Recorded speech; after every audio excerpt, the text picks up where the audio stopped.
అందరికీ మరణాత. అందరు బాగున్నారు కదా? దేవుని మహాకృపను బట్టి 4వ దినాన మోషే ఉపవాస దినాల్లో ప్రవేశించిన మనల్ని ఆత్మతో సత్యముతో తండ్రి నడిపించువారై ఉన్నారు గనక ఒక చిన్న వచనం పాడుకొని వాక్యం దగ్గరికి వచ్చి వేద్దాం. యేసు నీ తలపే నాకు ఎంతో హాయి, ప్రభు యేసు నీ తలపే నాకు ఎంతో హాయి. యేసు నిన్ను తలంపగానే హృదయమానందముతో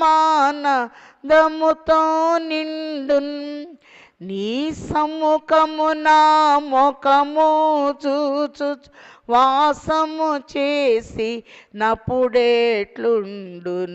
యేసు నీ తలపే నాకు ఎంతో హాయి, ప్రభు యేసు నీ తలపే నాకు ఎంతో హాయి.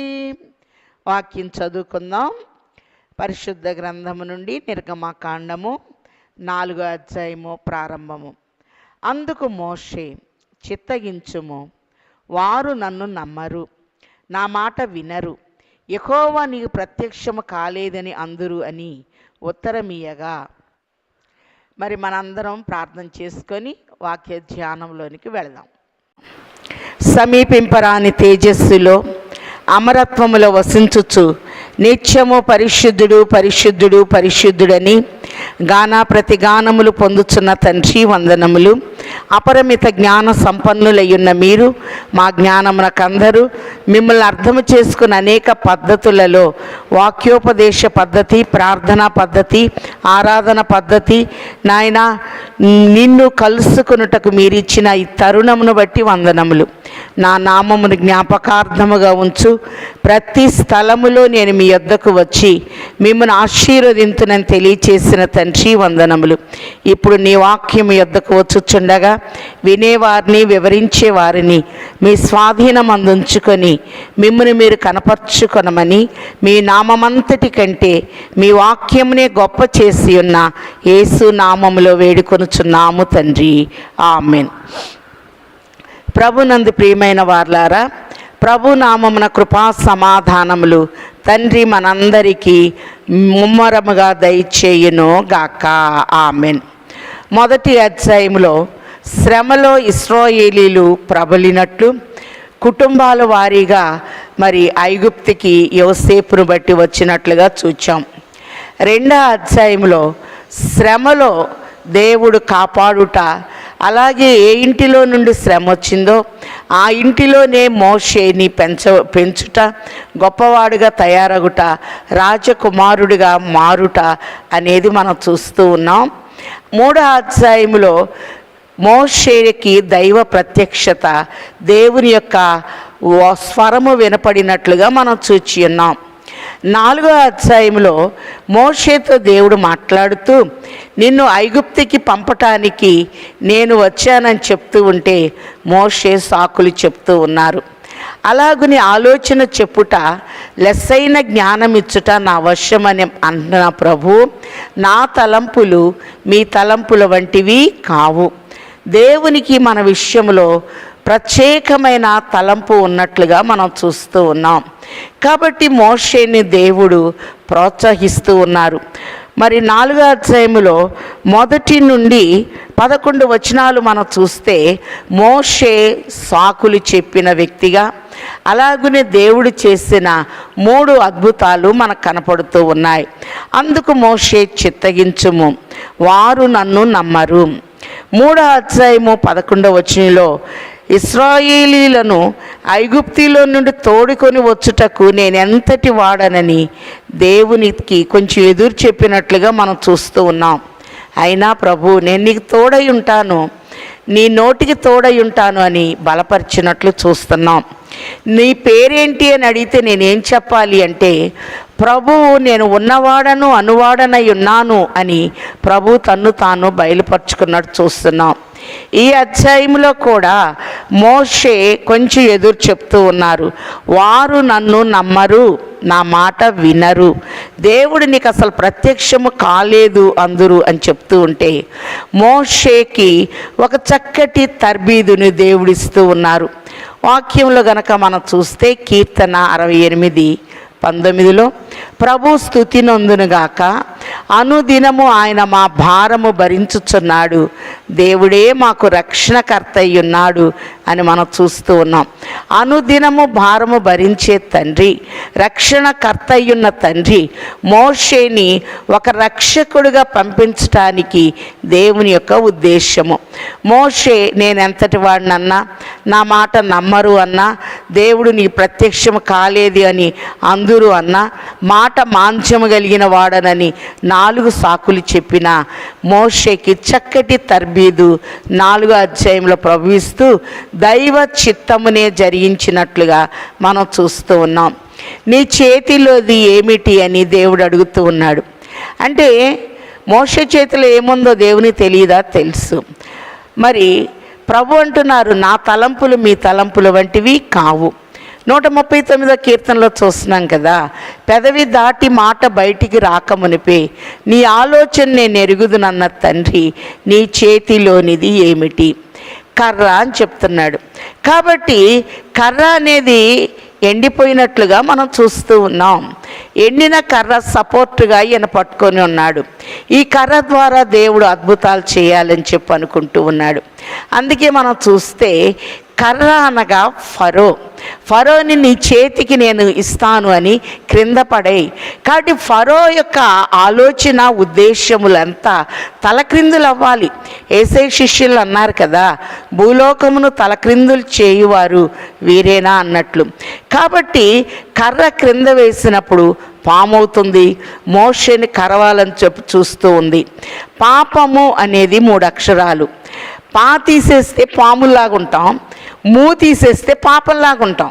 ప్రభు అంటున్నారు, నా రాజ్యంలోనికి రావాలి అంటే మీరు చంటి బిడ్డల్లాగా ఉండాలి, లేక చిన్న బిడ్డల్లాగా ఉండాలి అంటున్నారు.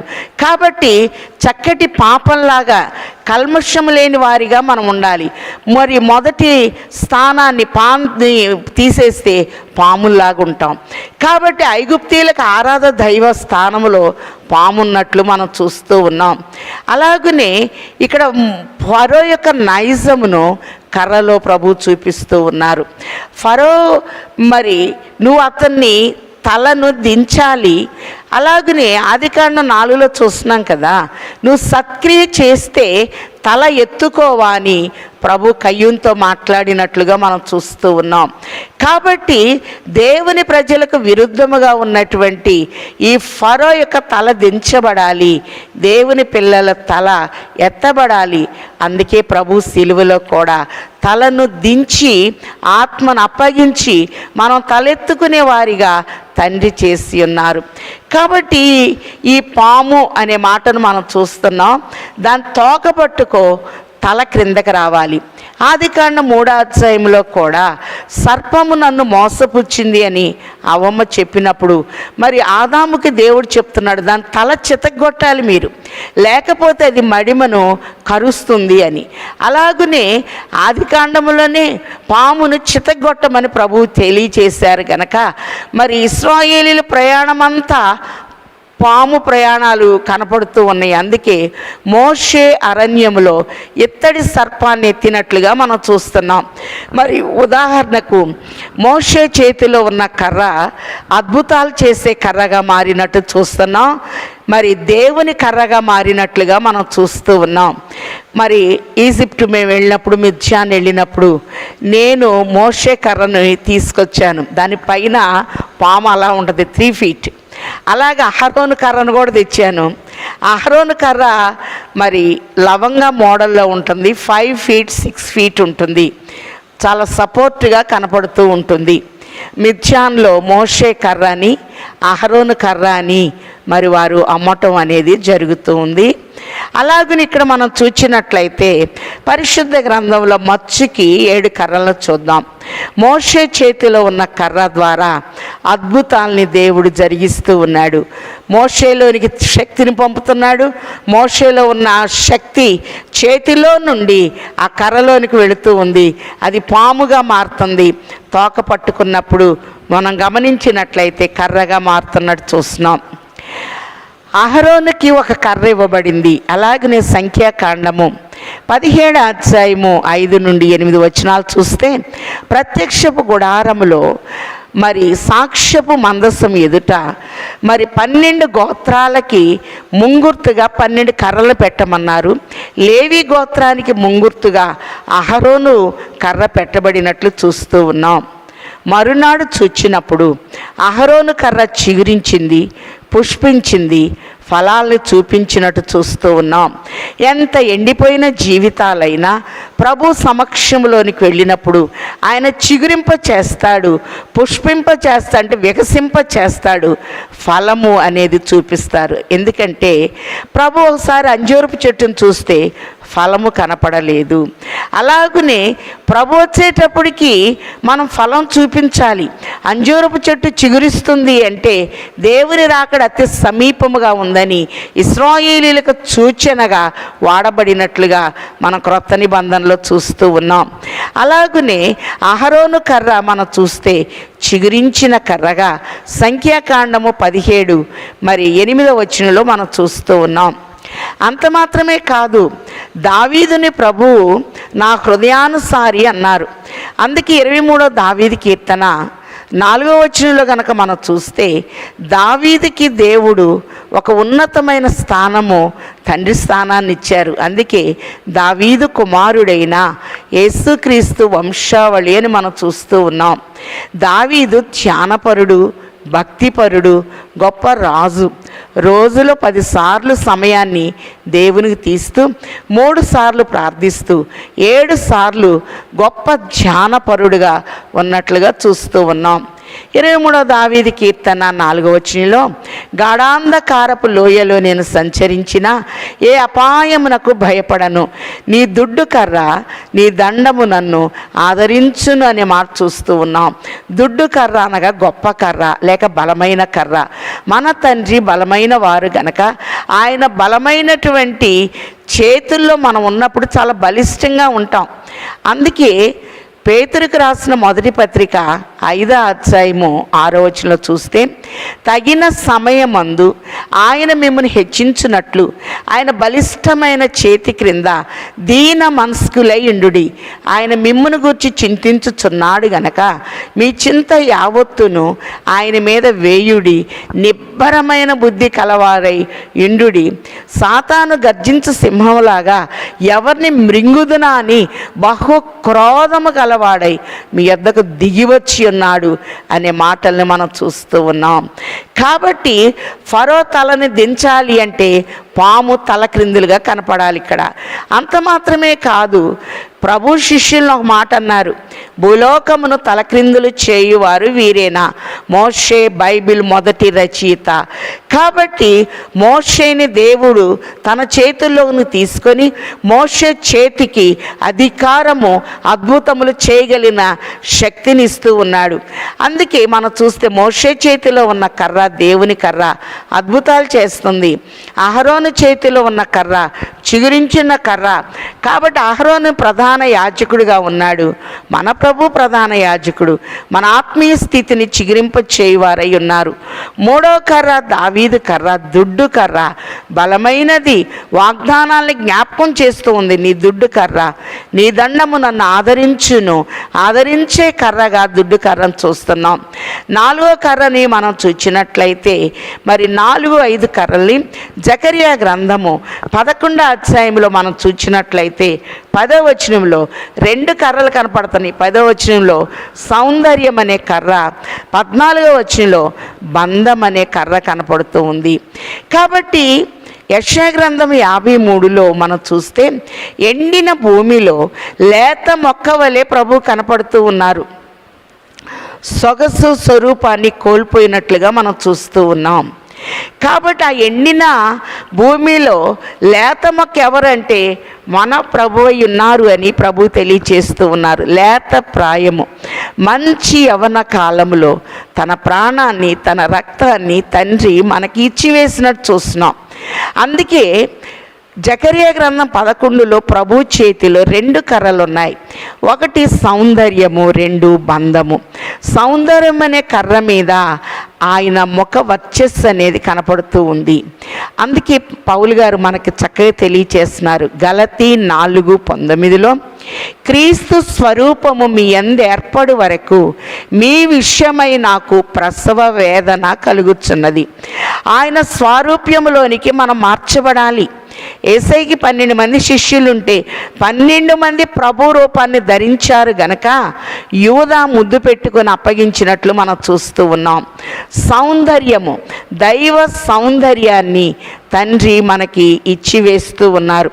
అలాగనే మరి 14వ వచనంలో జకర్యా 11:14లో ఆయన బంధం అనే కర్ర మీద 2 చేతులు చాపినట్టు చూస్తున్నాం.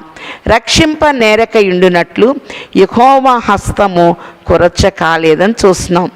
అవిధేయుల ఎదురాడు వారి కొరకు దినమంతా నా చేతులు చాచి ఉంచానని ప్రభు తెలియచేస్తూ ఉన్నారు. కాబట్టి నా రుణము తీర్చిన నా దేవా, నా ప్రభువా, నీ రుణము తీర్చగలనా? నీవు నా ఋషివై బోధించి నా బదులు చనిపోయి నావాని మరువాగలనా? కాబట్టి మన రుణము సిలువలో తీర్చారు. అందుకే ఒక కర్ర సౌందర్యము, ఒక కర్ర బంధముగా చూస్తున్నాం. 6వ కర్రను మనం చూస్తే ప్రకటన గ్రంథము 11వ అధ్యాయంలో నీవు కొలకర్ర తీసుకొని ఆలయంలో పూజించు వారిని లెక్క పెట్టుము అనే మాట చూస్తూ ఉన్నాం. ఆరాధన సమయానికి ఎంతమంది వస్తారో అంతమంది లెక్క తీయబడుతూ ఉంటారు. ఎందుకంటే ఆరాధనలో తండ్రి ఉంటారు. చాలాసార్లు ఎప్పుడు వెళ్ళినా ఆరాధనకి వెళ్ళినట్టు అనుకుంటే ఎట్లా? కాబట్టి సమస్తము క్రమముగాను మర్యాదగాను జరగనీయుడి అని ప్రభు తెలియచేస్తూ ఉన్నారు. 7వ కర్రని గనక మనం గమనించినట్లయితే హోషేయ గ్రంథము 4వ అధ్యాయంలో ఒక శ్రేష్టమైన మర్మము, అంటే కర్ర దగ్గర విచారణ చేయాలట. హోషేయ గ్రంథము 4వ అధ్యాయము 12వ వచనంలో చూస్తే నా జనులు తాము పెట్టుకొనిన కర్ర యొద్ద విచారణ చేయుదురు, తమ చేతి కర్ర వారికి సంగతి తెలియచేయును. చేతి కర్ర సంగతిని తెలియచేస్తుందట. అలాగనే మనం చూచినట్లయితే సామెతలు 25:2లో ఒక మాట ఉంది. సంగతి మరుగు చేయుట దేవునికి ఘనత, సంగతి శోధించుట రాజుల ఘనత. ఆకాశము ఎత్తు, భూమి లోతు, రాజు మనస్సులోని అభిప్రాయములు అగోచరము అని మనం చూస్తూ ఉన్నాం. కర్ర ఇక్కడ సిలువగా కనపడుతూ ఉంది. మనం ఏది చెప్పినా సిలువ ధ్యానములో మర్మాలను బయలుపరిచే తండ్రి ఈ మోషే సుఖోపదేశ ధ్యాన కాలంలో కూడా చక్కటి మర్మములు మనకు బయలుపరచువారై ఉన్నారు. అందుకే దైవజనులు ఒక మాట అన్నారు, మోషే సుఖోపవాస ధ్యానములు బైబిల్ మిషన్కు వరములు అని తెలియచేశారు. అలాగనే మోషే రాజగృహంలో ఉన్నప్పుడు చక్కగా ఐగుప్తులో ఉన్న సకల విద్యలో ప్రావీణ్యుడు, రాజకుమారుడుగా, చక్కగా యుద్ధ వీరుడుగా, వీలుకాడుగా తయారైన ఈయన మిథ్యాను అరణ్యములో మిక్కిలి సాత్వికుడిగా మారిపోయాడు. ఈ సాత్వికానికి ముంగుర్తుగా కర్ర కనపడుతూ ఉంది. అలాగనే గొప్ప పాండిత్యము కలిగిన ఈయన పామరుని స్థానంలో ఉన్నట్లుగా నిన్నటి దినాన అయ్యగారు మీకు తెలియచేశారు. అలాగనే మనం గమనించినట్లయితే నా జనులు తాము పెట్టుకొనిన కర్ర యొద్ద విచారణ చేయుదురు, తమ చేతి కర్ర వారికి సంగతి తెలియచేయును అని. మరి మోషే చేతిలో ఉన్న కర్ర అద్భుతాలు చేస్తుంది. అహరోను కర్ర ఆశీర్వాదానికి చిగురించటానికి మరి మనకి ముంగుర్తుగా ఉన్నట్టు చూస్తూ ఉన్నాం. అలాగనే దావీదు కర్ర దుడ్డు కర్రగా, గొప్ప కర్రగా, గాఢాంధకారము లాంటి పరిస్థితుల్లో ఆసరాగా ఉన్నట్టు చూస్తున్నాం. సౌందర్యం అనే కర్ర, ఆయన సౌందర్యమంతా సార్వత్రిక సంఘానికి ఇచ్చినట్లు, బంధం అనే కర్ర పరలోకానికి భూలోకానికి ఒక బంధాన్ని ఏర్పాటు చేసినట్లు, అలాగే కొలకర్ర అనేది మన భక్తిని కొలిచినట్లుగా మనం చూస్తూ ఉన్నాం. చేతి కర్ర మర్మములు బయలుపరుస్తూ సంగతిని తెలియచేసినట్లుగా మనం చూస్తూ ఉన్నాం. కాబట్టి కర్ర పామైంది, దాన్ని పట్టుకోమన్నారు. 5వ వచనం చూద్దాం. ఆయన దాని చేత వారు తమ పితరుల దేవుడైన యెహోవా అనగా అబ్రహాము దేవుడు, ఇస్సాకు దేవుడు, యాకోబు దేవునగు నీకు ప్రత్యక్షమాయనని నమ్ముదురనెను. మరియు యెహోవా నీ చెయ్యి నీ రొమ్మున ఉంచుకొనుమనగా అతడు తన చెయ్యి రొమ్మున ఉంచుకొని దాన్ని వెలుపలికి తీసినప్పుడు ఆ చెయ్యి కుష్ఠము గలదై హిమము వలె తెల్లగా ఆయను. 2వ అద్భుతం. 1 కర్రని పాముగా చేసి పాముని కర్రగా మార్చే మరి ఒక అద్భుతాన్ని దేవుడు నేర్పించాడు. 2వదిగా నీ చెయ్యి నీ రొమ్ము భాగం ఛాతి మీద పెట్టుకో. ఈ ఛాతి భాగములో ప్రధాన యాజకుని విధాన పథకం మీద 12 గోత్రకర్తల పేర్లు పరలోక గుమ్మాల మీద కూడా చూస్తూ ఉన్నాం. అందుకే యోబు అంటాడు, నా రొమ్ములో నేను పాపం ఉంచుకునేడలా దేవుని దృష్టిలో నేను దోషినవుతాను గనక నేను ఒప్పుకొనుచున్నాను అని ఆయన ఒప్పుకున్నట్లుగా యోబు గ్రంథంలో చూస్తున్నాం. అందుకే ప్రభు అంటున్నారు, నా కుమారుడా నీ హృదయము నా కిమ్ము అని ప్రభు తెలియచేస్తూ ఉన్నారు. అలాగనే మన గుండెలోనికి ప్రభువుని మనం ఆహ్వానించాలి. ఇదిగో తలుపు నొద్ద నిలుచుండి తట్టుచున్నా, ఎవడైనా నా స్వరం విని తలుపు తీస్తే నేను లోపలికి వస్తాను అని ప్రభు ప్రకటన 3:21 అంటున్నారు. కాబట్టి మన గుండెల్లో ప్రభువుని పెట్టుకున్నప్పుడు ఏ రుగ్మత ఉండదు. ప్రభు మనలో లేకపోతే మనం బలహీనతకు గురైపోతాం. అది చూపించటానికి మోషే తన ఛాతి మీద చెయ్యి ఇలా పెట్టుకున్నప్పుడు కుష్టు కలిగింది. మరి రోగాలన్నిట్లో భయంకరమైంది కుష్టే. దాన్ని నిర్ధారణ చేయవలసింది ఎవరు అంటే యాజకులే. అందుకే ప్రభు కూడా మరి మత్తయి సువార్త 8వ అధ్యాయంలో ఆయన కపెర్నహూము టౌన్ సిటీ నుండి వస్తూ ఉంటే ఒక కుష్ఠరోగి వచ్చి అంటున్నాడు, అయ్యా నీకు ఇష్టమైతే నన్ను శుద్ధినిగా చేయగలవు అంటే ప్రభు అంటున్నారు, నాకు ఇష్టమే, నువ్వు శుద్ధుడు కమ్ము. ఏ స్థితిలో ఉన్నా ప్రభుకి ఇష్టమే. కాబట్టి 10 మంది కుష్ఠరోగులను శుద్ధీకరించినప్పుడు మీరు వెళ్ళి యాజకునికి కనపరుచుకోండి అని ప్రభు తెలియచేస్తే ఒకడు తిరిగి వచ్చి కృతజ్ఞత చెల్లించిన ఘట్టం మనందరూ తెలిసింది. ఇక్కడ ప్రభు లేకపోతే మనం రుగ్మతకి గురవుతాం. ఏదో ఒక బలహీనత మనకుంటుంది. అందుకే యోబు గ్రంథము 5వ అధ్యాయం 24లో చూస్తే యోబు 5:24 నీ డేరా క్షేమ నివాసమని నీకు తెలిసి ఉండును, నీ ఇంటి వస్తువులను నీవు లెక్క చూడగా ఏది పోయి ఉండదు అని చూస్తున్నాం. డేరా అనగా శరీరము. ఈ శిథిలమయ్యే శరీరమును దేవుడు తన ఆత్మతో నింపుతూ ఉన్నారు. నీ ఇంటి వస్తువులు ప్రభు ఇచ్చిన ప్రతి అవయవముని క్షేమంగా ఎవరు పెడుతున్నారంటే ప్రభువే పెడుతూ ఉన్నారు. ఇంటి వస్తువులు లెక్క చూడగా ఏది పోయి ఉండదు అనే మాటను చూస్తూ ఉన్నాం. కాబట్టి ఛాతి మీద చేయి పెట్టుకుంటే మరి కుష్టు కనపడుతుంది, మళ్ళీ తీసేసినప్పుడు మళ్ళీ పెట్టుకున్నప్పుడు బాగవుతూ ఉంది. ఇది 2వ ఆనవాలుగా మనం చూస్తూ ఉన్నాం. ప్రభు మన గుండెల్లో ఉంటే మనకు స్వస్థత, ప్రభు లేకపోతే మనం బలహీనమవుతాం. కొరింథీలకు రాసిన 2వ పత్రిక 3వ అధ్యాయం 3వ వచనంలో చూస్తే రాతి పలక మీద కానీ సిరాతో కానీ వ్రాయబడక మెత్తని మీ హృదయంలో వ్రాసినప్పుడు మీరు క్రీస్తుకు పత్రికలై ఉంటారు అని ప్రభు తెలియచేస్తూ ఉన్నారు. మన హృదయములో ప్రభు వ్రాత ఉన్నప్పుడు మరి మన హృదయం మీద ప్రభు యొక్క మాటల్ని ముద్రించుకున్నప్పుడు ఏ రుగ్మత ఉండదు. ఎందుకంటే ఆయన తన వాక్కును పంపి వారిని బాగు చేశాననే మాట మాట చూస్తూ ఉన్నాం. అంత మాత్రమే కాదు, నిర్గమాకాండంలో కూడా ప్రభు అంటూ ఉన్నారు, నీ దేవుడైన యెహోవా మాటను నువ్వు శ్రద్ధగా విని ఆయన దృష్టికి అనుకూలమైనది నువ్వు చేసిన ఎడల ఐగుప్తీయులకు కలగ చేసిన రోగములలో ఏదియు మీకు నేను రానియను, నిన్ను స్వస్థపరచు యెహోవాను నేనే. ఆయన మనలో ఉంటే ఏ రుగ్మత ఉండదు, లేకపోతే కుష్టు లాంటి భయంకరమైన వ్యాధులు ఉంటాయి అనే దానికి సాదృశ్యంగా మనం చూస్తూ ఉన్నారు. అంత మాత్రమే కాదు, 8వ వచనం, మరియు ఆయన వారు నిన్ను నమ్మక మొదటి సూచనను బట్టి వినకపోయిన ఎడల రెండవ దాన్ని బట్టి విందురు. వారు ఈ 2 సూచనలు బట్టి నమ్మక నీ మాట వినకపోయిన ఎడల నీవు కొంచెము ఏటి నీళ్లు తీసి ఎండిన నేల మీద పోయవలను. అప్పుడు నీవు ఏటిలో నుండి తీసిన నీళ్లు పొడి నేల మీద రక్తమగునెను. కాబట్టి మనం చూస్తే 3వ అద్భుతం ప్రభు చూపిస్తున్నారు. 2 అద్భుతాలు చెయ్యి, నమ్మలేదనుకో ఏటిలో నుండి నీళ్లు తీసుకొచ్చి పొడి నేల మీద పోస్తే అవి రక్తముగా మారుతూ ఉన్నాయి. అలాగనే మనం గమనించినట్లయితే హేబేలు రక్తము నేలలో నుండి మొరపెట్టినట్లు మనం చూస్తూ ఉన్నాం. యేసయ్య రక్తము మరి క్షమాపణ కోరినట్లుగా మనం చూస్తూ ఉన్నాం.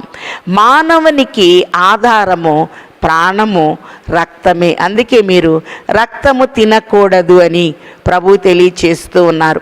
ప్రకటన గ్రంథము 1వ అధ్యాయము 6వ వచనంలో చూస్తే, మనల్ని ప్రేమించుచు తన రక్తము వలన మన పాపముల నుండి మనల్ని విడిపించిన వానికి మహిమా ప్రభావములు యుగయుగములు కలుగునుగాక, అవును ఆమెన్ అనే మాటలను మనం చూస్తూ ఉన్నాం.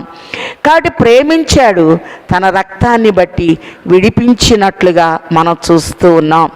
ఎఫెసీలకు రాసిన పత్రిక 2వ అధ్యాయం ప్రారంభంలో చూస్తే, మీ అపరాధముల చేత పాపముల చేత మీరు చచ్చిన వారై ఉండగా క్రీస్తు తన రక్తముతో బ్రతికించెను అనే మాట చూస్తూ ఉన్నాం. ఇక్కడ రక్తము అనేది ప్రాణము. కాబట్టి మీ ప్రాణాలు నేలపాలవుతాయి అని ఒక సాదృశ్యం ఇక్కడ చూపిస్తూ ఉన్నారు. కీర్తన 22లో ప్రభు అంటున్నారు, నేను నరుడను కాను, నేను పురుగును, నేను నీళ్ల వలె పారబోయబడి ఉన్నాను అనే మాట ఒక ప్రవచనముగా 22వ దావీదు కీర్తనలో వాడబడినట్లు చూస్తున్నాం. ఈ నీళ్లు నేల మీద పోస్తే రక్తముగా మారినట్లుగా మనం చూస్తూ ఉన్నాం. 3 అద్భుతాలు చేసిన 10వ వచనంలో మళ్ళీ 4వ సాగు చెప్తున్నాడు మోషే. అప్పుడు మోషే, యెహోవా ఇంతకు మునుపైనను నేను నీ దాసునితో మాట్లాడునప్పుడు నుండి అయినను నేను మాట నేర్పరిని కాను, నేను నోటి మాంద్యము నాలుక మాంద్యము కలవాడనని యెహోవాతో చెప్పగా, యెహోవా మానవునికి నోరిచ్చిన వాడు ఎవడు? మగవాన్నే కానీ, చెవిటివాన్నే కానీ, దృష్టి గలవాన్నే కానీ, గ్రుడ్డివాన్నే కానీ పుట్టించిన వాడు ఎవరు? క్వశ్చన్ మార్కులు చూస్తున్నాం. యెహోవానైనా నేనే కదా. కాబట్టి వెళ్ళుము, నేను నీ నోటికి తోడయుండి నువ్వు ఏమి పలకవలసినది నీకు బోధించేదనని అతనితో చెప్పాను. సాకులు చెప్పుచున్న మోషేని సరిచేస్తున్నాడు. గొప్ప సాక్షిగా ప్రభు మార్చాలి అని చెప్పి అనుకుంటూ ఉన్నాడు. అపోస్తల కార్యాలు 7వ అధ్యాయంలో స్టెఫన్ చెప్పాడు, మోషే ఐగుప్తుల్లో ఉన్న సకల విద్యలలో ప్రావీణ్యుడు, మాటల యందు నేర్పరి అనే మాటని మనం గతంలో చూచాం. చక్కగా మాట్లాడతాడు మోషే. కాబట్టి కానీ ప్రభు దగ్గర మరి నేను మాట నేర్పరిని కాను, మాట మాంద్యం కలిగిన వాడనని ప్రభువు పనిలో తప్పించుకుంటానికి సాకులు ఎతుకుతూ ఉన్నాడు. పనిలో ఉన్న వ్యక్తిని చూచినప్పుడు ప్రభు చాలా ముచ్చటగా ఉంటుంది. మన చేతిలో ఏదున్నా దేవుడు వాడతాడు. ద్వారకా చేతిలో సూదిని వాడాడు, చక్కటి పరిశుద్ధ వస్త్రాలు కుట్టింది. ఆమె చనిపోయినప్పుడు ఒక గదిలో శవాన్ని కడిగి పెట్టారట. పేతురు గారు వచ్చినప్పుడు పరిశుద్ధులకు వస్త్రాలు కుట్టేది, యాజకులకి నడికట్లు కుట్టేది. అంటే ఆయన తబితాన్ని లేపినట్లుగా మనం మరి ద్వారకా అనే పేరు కూడా ఆమెకి భాషాంతరంలో ఉంది, లేపినట్లు చూస్తున్నాం.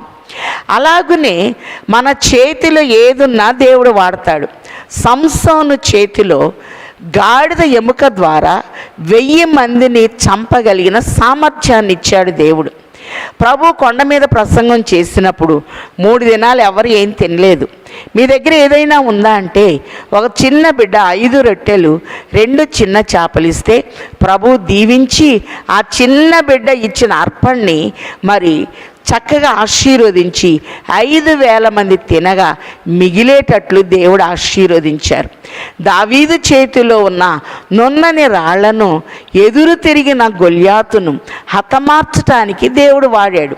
మోషే చేతిలో కర్ర ద్వారా అద్భుతాలు చేస్తున్నాడు. అలాగనే మోషే మాట అవునంటే అవును, కాదంటే కాదు. మానవునికి నోరిచ్చిన వారు ఎవరు, చెవిటివాన్ని మోగవాన్ని చేసింది ఎవరు అని ప్రభు ఎంతో సాత్వికముగా మోషేతో మాట్లాడుతున్నాడు చూస్తున్నాం. ముందు పాఠాల్లో చూస్తాం. ముఖాముఖిగా మోషేతో దేవుడు మాట్లాడినట్లు నా ఇల్లంతటిలో నమ్మకమైన వాడని మోషేని గురించి సాక్ష్యం ఇచ్చినట్లుగా మనం చూస్తాం. అందుకే ఇక్కడ నువ్వు ఏమి పలకాలో ఏం బోధించాలో నేను నీ నోటికి తోడై ఉంటానని ప్రభు తెలియచేస్తూ ఉన్నారు. 13వ వచనం, అందుకు అతడు అయ్యో ప్రభువా, నువ్వు పంపదలిచిన వాన్నే పంపుమనగా ఆయన మోషే మీద కోపబడి లేవీడగు నీ అన్నయ్యైన అహరోను లేడా, అతడు బాగుగా మాట్లాడగలడని నేను ఎరుగుదును. ఇదిగో అతడు నిన్ను ఎదుర్కొన వచ్చుచున్నాడు, అతడు నిన్ను చూచి తన హృదయమందు సంతోషించును. మోషే దిగులు పోవాలంటే రక్త సంబంధాన్ని కలపాలనుకున్నారు. మనకి ఏది ఇష్టమో అది చేసినప్పుడు మనకు సంతోషంగా ఉంటాం. అందుకే మనం గమనించినట్లయితే అబ్రహాం ఒకసారి దుఃఖపడుతూ ఉన్నాడు. ఆదికాండం 21వ అధ్యాయంలో గొప్ప విందు చేశాడు. ఆ విందులో శారా కుమారుణ్ణి ఇస్మాయేలు పరిహసించుట మరి శారా చూడనే చూచింది. దాసిని దాని కొడుకుని ఎలగొట్టు అంటే మిక్కిలి దుఃఖం కలిగిందట. ఏడుస్తూ ఉంటే అబ్రహాముని ఎవ్వరూ ఓదార్చలేరు. దేవుడే వచ్చి స్వయముగా అబ్రహామును ఆదరిస్తూ ఈ కుమారుని విషయంలో నువ్వు దుఃఖపడవద్దు, ఇతన్ని నేను దీవిస్తాను, ఇతనిలో నుండి కూడా 12 మంది రాజులు వస్తారు అని ఇస్మాయేలు విషయంలో ఆదరించినట్టు చూస్తున్నాం. ఇస్సాకులోంచి యాకోబు వచ్చాడు, 12 మంది గోత్రకర్తలు. ఇస్మాయేల్లో నుండి 12 మంది రాజులు వస్తారు అని తెలియచేసినట్లుగా మనం చూస్తున్నాం. మరి సిరియా బోర్డర్ అంతా వాళ్ళే మనకు కనపడతారు. అలాగనే ఇక్కడ నువ్వు దుఃఖపడొద్దు అని దేవుని కొంచెం కోపం వచ్చినా మళ్ళీ ఆదరిస్తున్నాడు మోషేని. ఆయన మోషే మీద కోపపడి లేవీడకు నీ అన్నయ్యన అహరోను 40 సంవత్సరాల తర్వాత చూసుకున్నారు. మరి వీళ్ళిద్దరూ సహోదరుల ఐక్యత కలిగి నివసించుట ఎంత మేలు, ఎంత మనోహరమని 133వ కీర్తనలో చూస్తున్నాం కదా.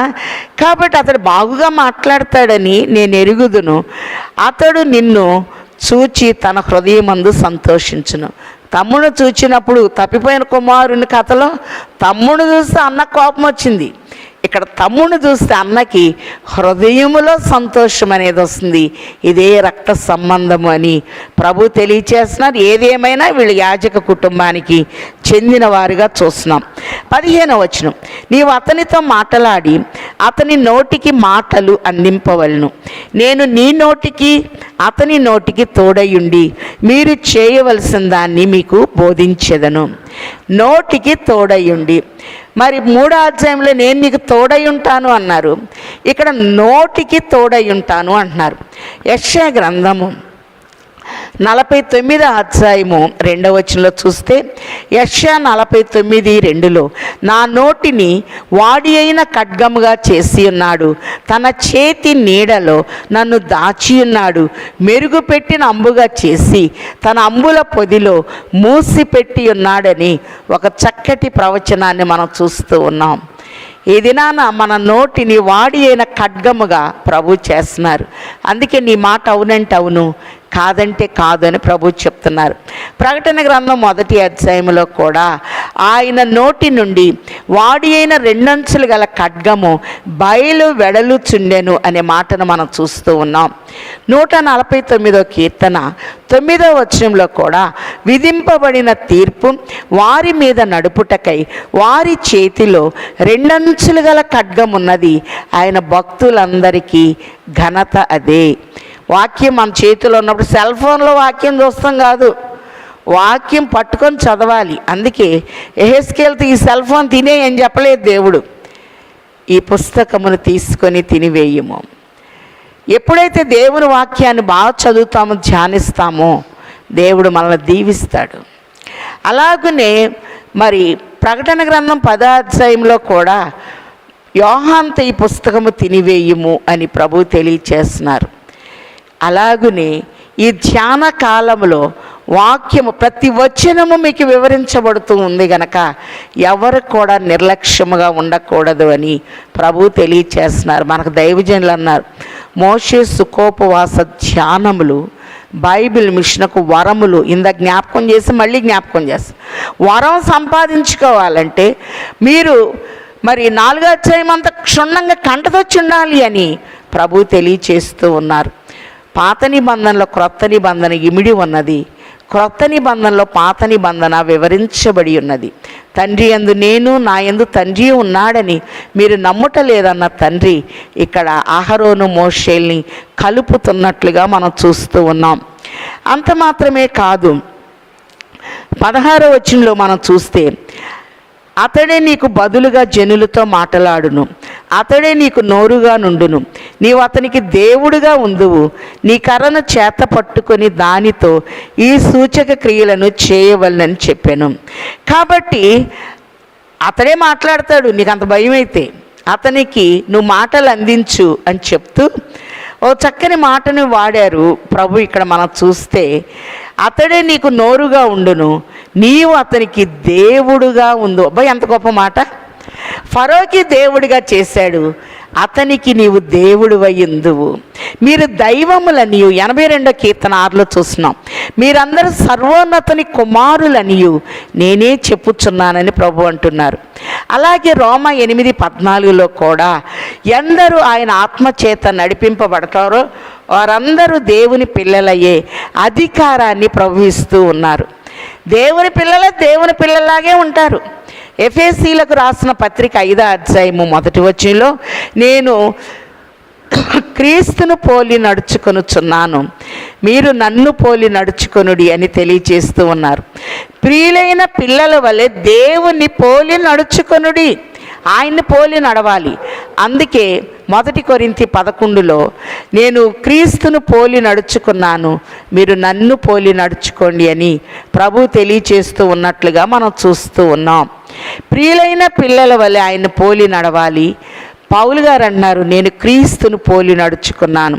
అలాగని ఇక్కడ మనం గమనించినట్లయితే చక్కని మాట, నువ్వు అతనికి దేవుడిగా ఉండు. 7వ అధ్యాయంలో కూడా చక్కని మాట ఉంది, ఒకసారి చూద్దామా?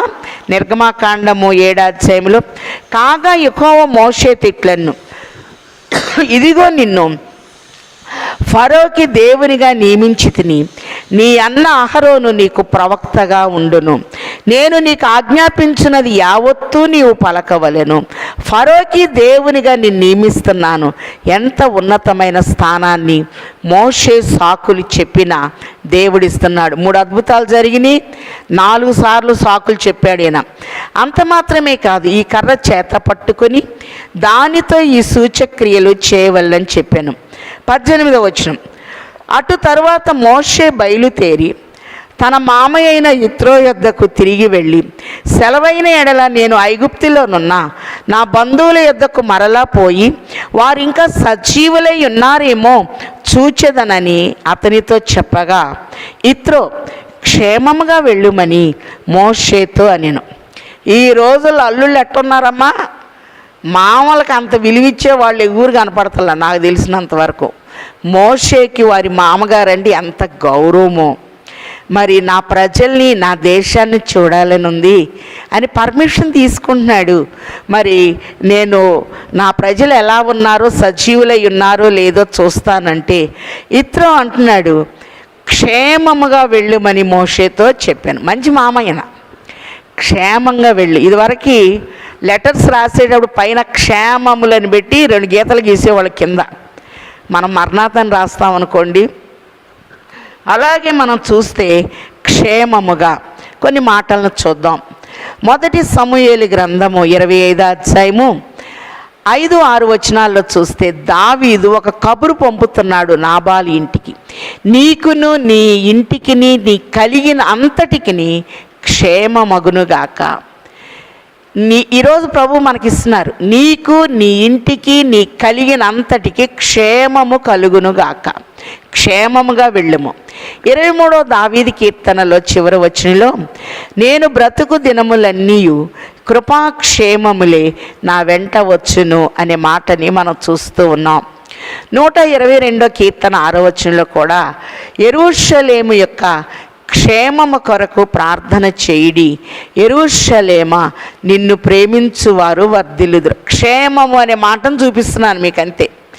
అంత మాత్రమే కాదు, రూతు గ్రంథము 4వ అధ్యాయం 12వ వచనంలో, రూతు గ్రంథము 4:12లో, ఎఫ్రాతాలో ఖ్యాతి నొందిన వాడవై యెరూషలేములో క్షేమముగా ఉందువుగా కానీ ఒక చక్కటి దీవెన మరి యెరూషలేము విషయములో ఖ్యాతి క్షేమము అనే మాటను మనం చూస్తూ ఉన్నాం. అంత మాత్రమే కాదు, అపోస్తుల కార్యములు 9:31లో కూడా సంఘాలన్నీ క్షేమాభివృద్ధి కలిగి వర్ధిల్లుచుండెను, దినదినము విస్తరించుచుండెను అనే మాటల్ని మనం చూస్తూ ఉన్నాం.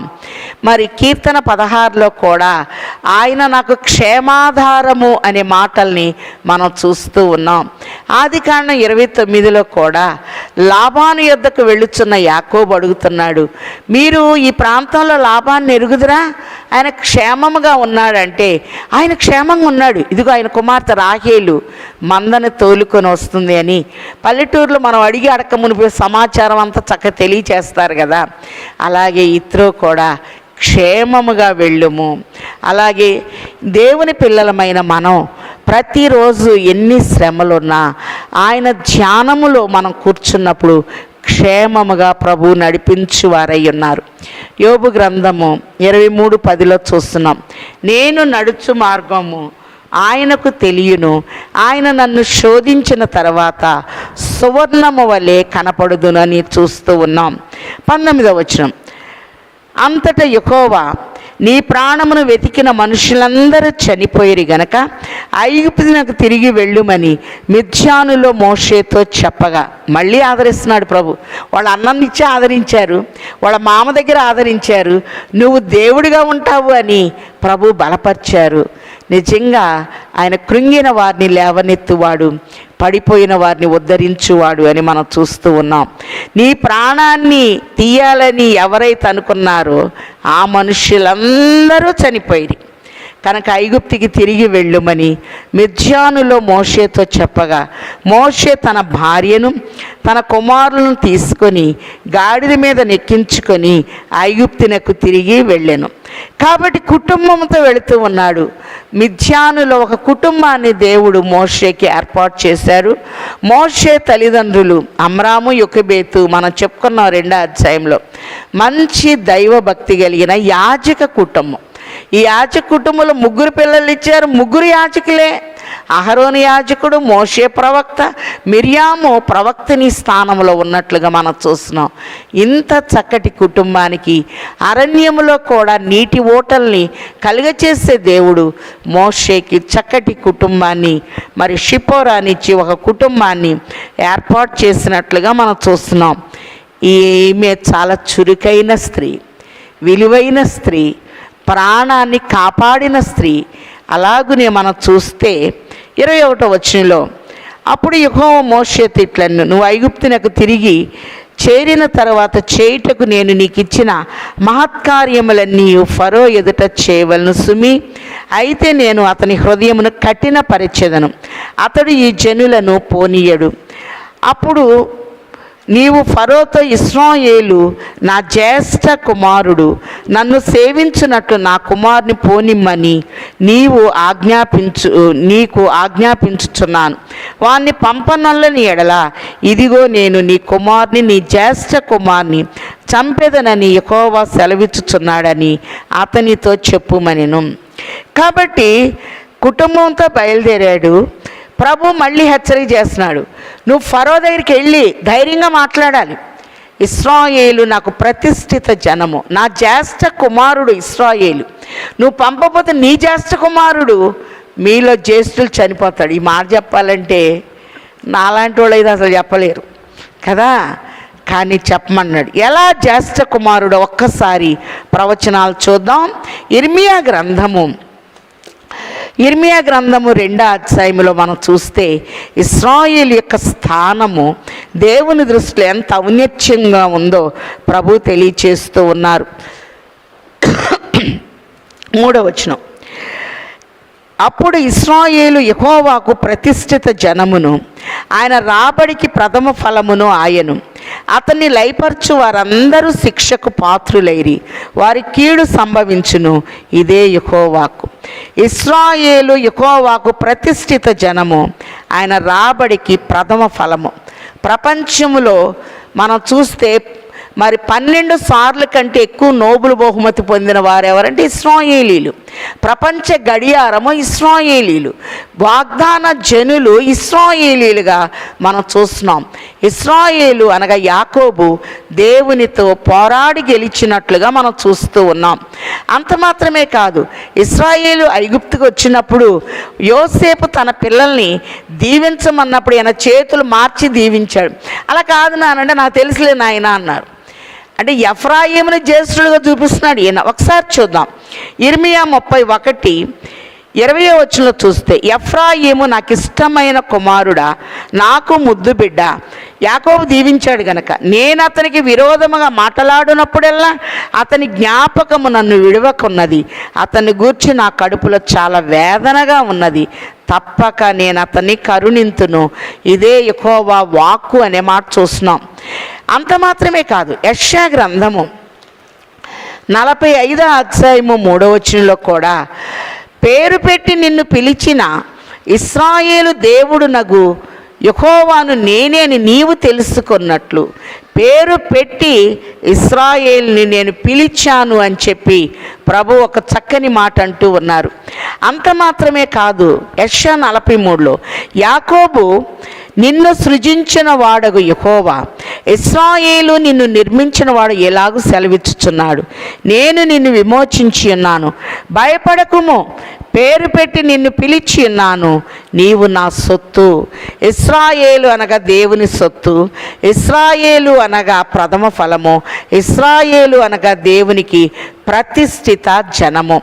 అంత మాత్రమే కాదు, మొదటి దినవృత్తాంతముల గ్రంథము 5వ అధ్యాయంలో గనక మనం గమనించినట్లయితే, మరి యాకోబు కుమారుల వివరము అని ఒక చక్కని మర్మాన్ని, మరి ముగింపులోకి వచ్చే ముందు కొన్ని మర్మాల్ని మనం చూద్దాం. బైబిల్స్ మీరు చూడాలి. మొదటి దినవృత్తాంతముల గ్రంథము 5వ అధ్యాయము, ఇశ్రాయేలునకు తొలిచూరి కుమారుడైన రూబేను కుమారుల వివరము. ఇతడు జ్యేష్ఠుడై ఉండెను గాని తన తండ్రి పరుపును తాను అంటుపరచినందున అతని జన్మ స్వాతంత్ర్యము ఇశ్రాయేలు కుమారుడైన యోసేపు కుమారులకు ఇయ్యబడెను. అయితే వంశావళిలో యోసేపు జ్యేష్ఠుడిగా దాఖలు చేయబడలేదు. యూదా తన సహోదరుల కంటే హెచ్చిన వాడాయను. అతని నుండి ప్రముఖుడు బయలువెడిలను. అయినను జన్మ స్వాతంత్ర్యము యోసేపు కుమారులకి ఇయ్యబడెను. యోసేపు లెక్కలు ఎన్నోవాడు? 11వ. జన్మ స్వాతంత్ర్యము ఇతనికి ఇవ్వబడింది అనగా యోసేపులో ఉన్న నిష్ఠ అనేది దేవుడు చూస్తూ ఉన్నాడు. ఎవరు బైబిల్ చెప్పినా మరి అహరోను మోషే అని ఎవరు చెప్పరు. అహరోను 3 సంవత్సరాలు పెద్ద, కానీ ఆధ్యాత్మిక స్థితిని బట్టి నీ స్థాయి మారుతూ ఉంది. కాబట్టి మోషే అహరోన్లు అంటారు కానీ అహరోను మోషే అన్నారు. దేవుడే మోషే స్థానాన్ని, భక్తి జీవితాన్ని, నమ్మకత్వాన్ని దేవుడు హెచ్చించినట్లుగా మనం చూస్తూ ఉన్నాం. కాబట్టి ఇశ్రాయేలు నాకు జ్యేష్ఠ కుమారుడు, నువ్వు పంపబోతే నీ జ్యేష్ఠ కుమారుడు చనిపోతాడు. మోషే నువ్వు చాలా ధైర్యంగా చెప్పాలి ఈ మాటలు అని ప్రభు తెలియచేస్తూ ఉన్నారు. ఎప్పుడైతే ఫరో విషయంలో జ్యేష్ఠ కుమారుడు అన్నాడు, సాతాను పొంచుంది. మోషే కుటుంబానికి హాని చెయ్యాలి కాబట్టి వాళ్ళ జ్యేష్ఠులు మరణము అనే మాట ఎప్పుడైతే వస్తుందో, ఇక్కడ మోషే విషయంలో కూడా మరి ఒక శ్రమ కనపడుతూ ఉంది. 24 అతడు పోవు మార్గమున సత్రములో యెహోవా అతన్ని ఎదుర్కొని అతన్ని చంప చూడగా షిపోరా వాడిగల రాయి తీసుకొని తన కుమారునికి సున్నతి చేసి అతని పాదముల యొద్ద అది పడవేసి, నిజముగా నీవు నాకు రక్త సంబంధమైన పెనివిటి వైతివెన్ను. అంతటా ఆయన అతన్ని విడిచెను. ఇక్కడ గొప్ప మర్మం ఉంది. బోధ అందరికీ, మర్మములు కొందరికి. ఇశ్రాయేలీలకు ఒక చట్టము, ఒక ఆజ్ఞ, సున్నతి అనేది తప్పకుండా జరగాలి. ఒకసారి చూద్దాం ధర్మశాస్త్ర గ్రంథంలోని లేవియాకాండము 12:3 8వ దినమున బిడ్డకు సున్నతి చేయింపవలెను. 8వ రోజు రాగానే సున్నతి చేయాలి. ఎందుకు 8వ దినం అని చూస్తే, ఆ తరములో నోవహు నీతిమంతుడిగా ఉండెను. వాడలో ఎంతమంది అంటే ఒక్క నోవహును బట్టి 7 దేవుడు స్థానం ఇచ్చాడు. 80 ఆ కుటుంబంలో శ్రమలో, ఉగ్రతలో భద్రపరచబడినట్లుగా మనం చూస్తూ ఉన్నాం. అలాగనే 8 చొప్పున లెక్క మనకు కనపడుతూ ఉంది. 7 దినాలు అయిపోగానే 7వ దినము విశ్రాంతి దినం మళ్ళీ ప్రారంభం అవుతూ ఉంది గనక 8వ దినాన సున్నతి జరగాలి అని చెప్తున్నారు. ఆదికాండం 21:4 అబ్రహాము తన కుమారునికి 8వ దినమున సున్నతి చేయించినట్లుగా మనం చూస్తూ ఉన్నాం. మరి యాజక కుటుంబంలో నుంచి వచ్చినా సున్నతి జరగాలి, తప్పదు. తల్లిదండ్రులను బట్టి కాదు, ప్రతి ఒక్కరూ ప్రభుని స్వరక్షకునిగా అంగీకరించబడాలి. అందుకే సున్నతి స్థానంలో మనకి ఇప్పుడు బాప్తిస్మము అనేది కనపడుతూ ఉంది. నమ్మి బాప్తిస్మం పొందినవాడు రక్షించబడును అనే మాటల్ని మనం చూస్తూ ఉన్నాం. లూకా సువార్త 1:29 చూస్తే, జకరియా ఎలిజబెత్లకు ఒక కుమారునిచ్చాడు, యోహాను. వ్రాత పలక తీసుకురమ్మన్నప్పుడు అతనికి సున్నతి చేయిస్తూ ఉంటే అతడు యోహానని పలక మీద రాశాడు. అతని నోరు సడలినట్టు చూస్తున్నాం. అంటే ప్రభువుకు బాప్తిసం ఇచ్చే యోహాను కూడా 8వ దినాన సున్నతి చేయబడినట్టు చూస్తున్నాం. మోషే ధర్మశాస్త్ర పద్ధతి చొప్పున తల్లిదండ్రులు బిడ్డకు సున్నతి చేయించినట్లు లూకాసు వార్త 2:21 20-21 మనం చూస్తే, మరియు యేసు ప్రభు కూడా సున్నతి చేయబడినట్లుగా మనం చూస్తూ ఉన్నాం. 2-3 వాగ్దానాలు చూచి ముగింపులోనికి వచ్చి వేద్దాం. అలాగే రోమాపత్రికలో కనుక మనం చూచినట్లయితే 4:11 రోమాపత్రిక 4:11 మనం చూస్తే, మరియు సున్నతి లేని వారైనను నమ్మిన వారందరికీ అతడు తండ్రి అగుటకు వారికి నీతి ఆరోపించుటకై అతడు సున్నతి పొందక మునుపు తన కలిగిన విశ్వాసం వలనైన నీతికి ముద్రగా సున్నతి అని గురుతు పొందెను. మరియు సున్నతి గల వారికి తండ్రి అగుటకు, అనగా సున్నతి మాత్రం పొందిన వారు కాక మన తండ్రి అయిన అబ్రహాము సున్నతి పొందక మునుపు అతని కలిగిన విశ్వాసం యొక్క అడుగు జాడలను బట్టి నడుచుకున్న వారికి తండ్రి అగుటకు అతడు ఆ గురుతు పొందెను. కాబట్టి అబ్రహాము జనాంగములకు తండ్రిగా ఉన్నట్లుగా మనం చూస్తూ ఉన్నాం. ఒక గురుతు. అలాగనే బాప్తిస్మ ఇచ్చేటప్పుడు కూడా యాజకులు నుదుటి మీద ఒక సిలువ గుర్తేస్తారు. అందుకే నీ లలాటమును నేను ముద్రించి ఉన్నాను, వేయబడిన ముద్ర తప్పితే మరొక ముద్ర పడకూడదు అని ద్వితీయోపదేశ కాండములో మనం చూస్తూ ఉన్నాం.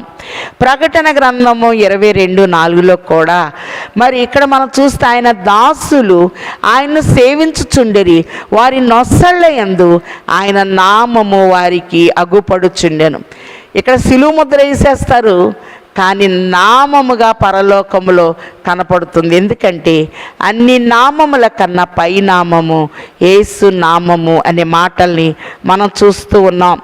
రోమాపత్రిక 2వ అధ్యాయంలో కూడా ఒక విశిష్టమైన మర్మాన్ని ప్రభు తెలియచేస్తున్నారు. రోమాపత్రిక 2వ అధ్యాయం 28. బాహ్యమునకు యూదుడైన వాడు యూదుడు కాడు, శరీరమందు బాహ్యమైన సున్నతి కాదు, అయితే అంతరంగమందు యూదుడైన వాడే యూదుడు. మరియు సున్నతి హృదయ సంబంధమైనదై ఆత్మయందు జరుగునదే కానీ అక్షరము వలన కలుగునది కాదు. సున్నతి హృదయ సంబంధమైనదై ఆత్మయందు జరుగును అని తెలియచేస్తూ ఉన్నారు. మోషే చెప్పుంటాడు, మరి మేము ఈ యాజక కుటుంబం నుంచి వచ్చాం, మా కట్టడ తప్పకుండా సున్నతి చేయించాలి అని. ఎప్పుడు సాతానుడు పొంచి ఉంటాడు, ఏ సమయంలో గర్జించు సింహంలాగా ఎవరిని మృంగుదున. మోషే ముమ్మరమైన పనిలో ఉన్నాడు, దైవ కార్యంలో నిమగ్నమై ఉన్నాడు. కొంచెము బలహీనత ఉన్న త్రాసులో మనం తేలిపోతాం. కాబట్టి మోషే కుటుంబానికి, మోషేకి శ్రమ వస్తుంది అని పసిగట్టిన షిపోరా. ఎందుకంటే షిపోరా మోషేలో సగభాగము. కాబట్టి పురుషుడు తన తల్లిదండ్రులను విడిచి తన భార్యను హత్తుకొనును, ఇది మర్మము అనే మాట మనం చూస్తూ ఉన్నాం. అలాగని ఇక్కడ చూస్తే షిపోరా శ్రమ ఎప్పుడైతే కనపడుతుందో వెంటనే వాడిగల రాయి, ఆ బండ క్రీస్తు అని మనం చూస్తున్నాం, తీసుకొని తన కుమారునికి సున్నతి చేసి అతని పాదముల యొద్ద అది పడవేసి, నిజముగా నీవు నాకు రక్త సంబంధమైన పెనివిటివైతివనెను, అంతటా ఆయన అతన్ని విడిచెను అనే మాట చూస్తున్నాం. రక్త సంబంధమైన పెనిమిటి. అలాగే ఎప్పుడైతే ప్రధానం చేయబడుతుందో, మరి ప్రధానమే ప్రథమ దానము గనక హోషేయ గ్రంథం 2:18-19 వచనాల్లో చూస్తున్నాం. నమ్మకమును బట్టి నిన్ను నేను ప్రధానము చేసుకొనుచున్నాను, నీవు నిత్యము నాకుండునట్లుగా దయా దాక్షణ్యముల చేత నిన్ను నేను ప్రధానము చేసుకొనుచున్నాను. అలాగే వివాహం అన్ని విషయంలో ఘనమైందని చూస్తున్నాం. అతడు నావాడు, నేను అతని దాన్నని పరమగీతంలో మనం చూస్తూ ఉన్నాం. కాబట్టి ఇక ఇంటి పేరు మారిపోతూ ఉంది గనక నీవు నాకు రక్త సంబంధమైన పెనిమిటి వైతివన్ను, అంతటా ఆయన అతన్ని విడిచెను. అప్పుడు ఆమె ఆ సున్నతిని బట్టి నీవు నాకు రక్త సంబంధమైన పెనిమిటి నుండే కదా ఈ బిడ్డలు వచ్చింది. కాబట్టి సున్నతి అనగా అవమానము తొలగించబడుట. యెహోషువ గ్రంథంలో మనం చూస్తే 5:9 యెహోషువ కూడా సున్నతి గిరి దగ్గర మరి సున్నతి చేయించారు అక్కడ. కాబట్టి గిల్గాలు అంటే తొలగిపోవుట. ఏ అవమానమో ఏ దోషమున్నా ఈ సున్నతి ద్వారా తొలగిపోతూ ఉంది. అలాగే నమ్మి బాప్తీసం పొందిన వాడు రక్షించబడును, రక్షించబడిన వారికి ఏ శిక్షా విధి లేదని రోమా 8లో చూసిన. ఇప్పటి నుండి క్రీస్తు యేసునందున్న వారికి ఏ శిక్షా విధి లేదు. కాబట్టి సున్నతి స్థానములో క్రొత్త నిబంధనలో మనం చూస్తే బాప్తిస్మము అనేది చాలా ప్రాముఖ్యమైంది. అందుకే ప్రభువు కూడా ఆయన పిల్లల్ని దీవిస్తూ, మీరు సర్వలోకానికి వెళ్ళండి, సర్వ సృష్టికి వెళ్ళండి, నా శిష్యులుగా చేయండి, తండ్రి యొక్కయు కుమారుని యొక్కయు పరిశుద్ధాత్మ నామములో వారికి బాప్తిస్మం ఇవ్వండి. కాబట్టి ఈ కుటుంబము మరి ప్రభువులో నిలబడాలి అంటే అబ్రహాములో సున్నతి చూచాము, అలాగనే మరి అబ్రహాము కుమారుల్లో చూచాము, యాకోబులో సున్నతి కార్యక్రమం ఇశ్రాయేలీల్లో చూచాము, అలాగనే మోషేలో మనం చూస్తూ ఉన్నాం. అంత మాత్రమే కాదు, మోషే బిడ్డల్లో మనం చూస్తున్నాం.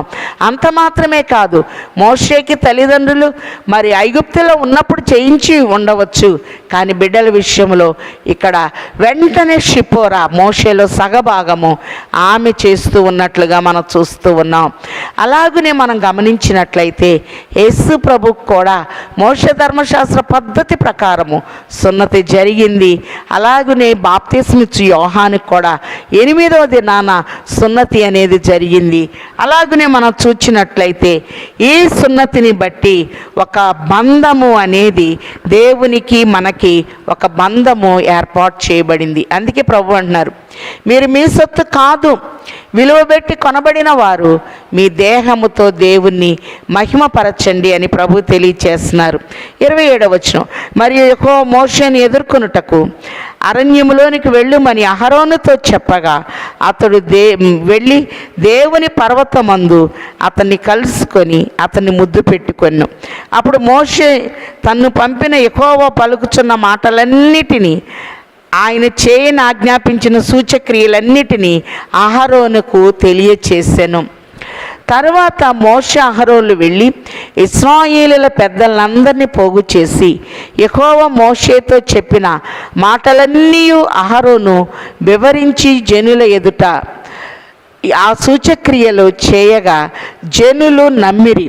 మరియు యెహోవా ఇశ్రాయేలీయులను చూడవచ్చి తమ బాధను కనిపెట్టనన్న మాట జనులు విని తల వంచి నమస్కారము చేసిరి. కాబట్టి సూచక్రియలు వాళ్ళ అన్నతో చెప్పాడు. ఇద్దరు కలిసి వెళ్ళి, ఆమోసు గ్రంథం 3:3 చూస్తున్నాం, సమ్మతి లేకుండా ఇద్దరు కూడి నడుతురా. ఇద్దరు కలిసి ప్రజలకు వివరించినప్పుడు దేవుడు మా బాధను కనిపెట్టారు అని జనులకు ఆదరణ వచ్చింది. తల వంచి నమస్కారం చేసినట్టు చూస్తున్నాం. ప్రభు కూడా తల వంచి ఆత్మను అప్పగించినట్లుగా మనం చూస్తూ ఉన్నాం. ఒక కృతజ్ఞత భావము వాగ్దాన ప్రజలు అందరూ కలిసి ఆ ప్రభు సన్నిధి మోకరించి ఆయన ముందర మ్రోకుదము, ఆయన మాటలు గైకొనినా అయ్యది మనకెంతో మేలగును, రాండి ఉత్సాహించి పాడుదము, రక్షణ దుర్గము మన ప్రభువే. తల వంచి మనం కూడా ప్రార్థనలో ఏకీభవిద్దాం. మహాపరిశుద్ధుడు అయిన తండ్రి, వందనములు. మీ ఏర్పాటును బట్టి, మీ అనాది సంకల్పమును బట్టి ఈ 4వ దినములో నిన్ను స్తుతించి తల వంచి నమస్కారం చేయుటకు 4 సార్లు సాకులు చెప్పిన మోషే నోటికి తోడయ్యున్నట్లు నీ పనిలో ఎన్నో సాకులు చెప్తూ ఉన్నాము నాయనా. కానీ మా నోటికి మీరు తోడయ్యున్నందుకు వందనాలు. మోషేకి మాటలందించిన మీరు ఏ సమయంలో ఏం పలకాలో నేను మీకు బయలుపరుస్తాను. నీ మాట అవునంటే అవును, కాదంటే కాదని మమ్మల్ని బలపరచుచున్న తండ్రి, వందించుచున్నాము. అలాగునే నాయన కర్రని పాము చేయట ద్వారా అద్భుతం చూపించారు. అలాగనే పాముని క్రింద పడేయాలి. అలాగునే నాయన ఈ లోకము ఆయన క్రిందకు ఉంటుంది, కానీ మేము పైకి చూడాలి. ప్రకటన 12:12 చూస్తున్నాం, సాతాను తనకు సమయం కొంచెమే అని తెలుసుకొని బహుక్రోధము గలవాడై మీ యొద్దకు దిగివచ్చి ఉన్నాడు. భూమి సముద్రమా మీకు శ్రమ అనే మాటలు చూస్తూ ఉన్నాము గనక నాయన ఎన్నో శ్రమల నుంచి మమ్మల్ని కాపాడిన నీవు ఈ యొక్క కరోనా శ్రమ నుండి కూడా మమ్మల్ని కాపాడి సజీవులు లెక్కలో ఉంచుచున్న తండ్రి, వందించుచున్నాము. అలాగునే నాయన మరి చేతి ద్వారా అద్భుతము, ఆయన మన హృదయంలో ఉండి ఏ రుగ్మత ఉండదు. ఆయన మన భారము భరించెను, మన వ్యసనములను వహించెను, ఆయన పొందిన దెబ్బల చేత మనకు స్వస్థత అని యెషయా 53 చూస్తున్నాం. తండ్రి, నువ్వు లేకపోతే నాయన మేము బలహీనమైపోతాం, కుష్ఠరోగులుగా మారిపోతాం. కనుక చెయ్యి అద్భుతాలు చేస్తుంది గనక ఛాతి మీద, రొమ్ము భాగం మీద చెయ్యి పెట్టుకున్నప్పుడు నాయన మరి అది కుష్ఠుగా మారింది. మళ్ళీ తీసి మళ్ళీ పెట్టుకున్నప్పుడు మామూలు శరీరముల అవయవములుగా మారింది. నాయన నువ్వు మా హృదయంలో ఉంటే మేము బాగుంటాము అని మీరు నేర్పించినందుకు వందనాలు. అలాగనే ఎండిన నేలలో లేత మొక్క వలె వచ్చిన మీరు నాయన ఎండిన నేల మీద ఏటి నీళ్లు పోసినప్పుడు రక్తంగా మారి వారిని. కాబట్టి ఇక నుండి ఐగుప్తీయులు నా మాట వినకపోతే వారి రక్తము పారుతుంది నేల మీద అని రుజువు చేసిన తండ్రి వందించుచున్నాము. అలాగునే సాకులు చెప్పిన మోషేని సాత్వికముగా మీరు మాట్లాడి సరిచేసిన విధానమును బట్టి వందించుచున్నాము. సంతోషం కలగటానికి వారన్న అహరోన్ని జత చేసి ఇద్దరిద్దరిని సేవకు పంపినట్లు మళ్ళీ ఇద్దరిని జత చేసిన తండ్రి వందనాలు. వారి మామగారు చక్కగా క్షేమముగా వెళ్ళుము అని క్షేమ సమాచారాన్ని ఇచ్చినందుకై వందనాలు. అలాగే నిన్ను చంపచూచిన వారందరూ చనిపోయారు అని చక్కటి నాయన ఆదరణ మాట మోషేకి అందించినందుకై వందనాలు. మోషే ఎప్పుడు ఎలా మాట్లాడాలో సమయస్ఫూర్తినిచ్చి నిన్ను దేవునిగా నియమిస్తున్నాను అని మీరు ఇచ్చిన ఆధిక్యతను బట్టి వందించుచున్నాము తండ్రి. నమస్కారములు. అలాగునే నాయన మరి ఎప్పుడైతే ఐగుప్తుల్లో జ్యేష్ఠుడు చనిపోతాడు అన్నాడు, దుష్టుడు నాయన మోషే బిడ్డలకు హాని చేసేటప్పుడు వెంటనే ఒక సాకు, వీరిలో ఈ సున్నతి జరగలేదు గనక ఈ నెపముతో నిర్మూలన చేయాలి అని సాతాను గర్జించు సింహములాగా ఎవరిని మృంగుదునా అన్నప్పుడు మోషేలో సగభాగమైన షిపోరాకి ఇచ్చిన జ్ఞానాన్ని బట్టి సమయస్ఫూర్తిని బట్టి నడిపింపును బట్టి సున్నతి చేయటానికి ఇచ్చిన ఆధిక్యతను బట్టి వందించుచున్నాము. మరణము నుండి తప్పించుటకు ఒక సాధనముగా మీరు ఏర్పాటు చేసిన ఏర్పాటును బట్టి వందనాలు. అలాగే నాయన అహరోనికి విషయాలన్నీ అందచేసినప్పుడు ఇద్దరు ప్రజలకు అందించినప్పుడు నాయన ముగింపులు అందరూ తల వంచి నమస్కరించారు. మీరు చేసిన ఆశ్చర్య కార్యాలను తలంచుకొని మేము తల వంచి నమస్కరిస్తూ మహిమ నుండి అధిక మహిమకు ఒక్కొక్క దినము రాగలిగిన స్థాయిని స్థితిని నీ పిల్లలమైన మాకు ఇచ్చి వేయమని ఈ కార్యక్రమాన్ని వీక్షిస్తున్న ప్రతి కుటుంబాన్ని మీరు దర్శించండి. ప్రతి కుటుంబం మీద నీ కరుణ కటాక్షములు ఉంచండి.